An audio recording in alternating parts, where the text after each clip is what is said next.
اعوذ باللہ من الشیطان الرجیم بسم اللہ الرحمن الرحیم۔ محترم حضرات، ہمارا دین اسلام ہے، اور جو بندہ اس کے دائرہ کار میں آتا ہے یا آنا چاہتا ہے اس کے لیے بہت سی چیزوں کا خیال رکھنا ہوگا۔ جب دائرہ اسلام میں انسان داخل ہوتا ہے تو وہ حدود کو چن لیتا ہے، لمیٹیشن میں آ جاتا ہے، اور وہ لمیٹیشن میں رہنا اس کے لیے لازم ہے۔ اگر دین قبول کرنے کے بعد وہ اور مسئلوں میں چلا جائے گا یا دین کو پوری طرح قبول نہیں کرے گا یا اس کو نامکمل سمجھے گا یا اس میں کچھ کمی بیشی کرے گا تو ایسا شخص دین سے نکل جاتا ہے اور کفر کی حد تک پہنچ جاتا ہے۔ آج ہم بات کریں گے نواقض اسلام، کن چیزوں سے اسلام میں نقص آ جاتا ہے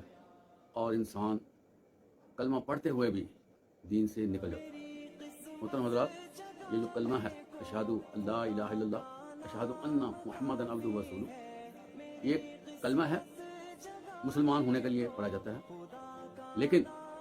یہ ایک ایگریمنٹ ہوتا ہے جس پہ بندہ کلمہ پڑھنے کے بعد اقرار کر لیتا ہے اور اس کو سائن سمجھا جاتا ہے، اور اس کا مطلب کیا ہے کہ وہ ایسے کاموں میں آ چکا ہے جو متعین ہے۔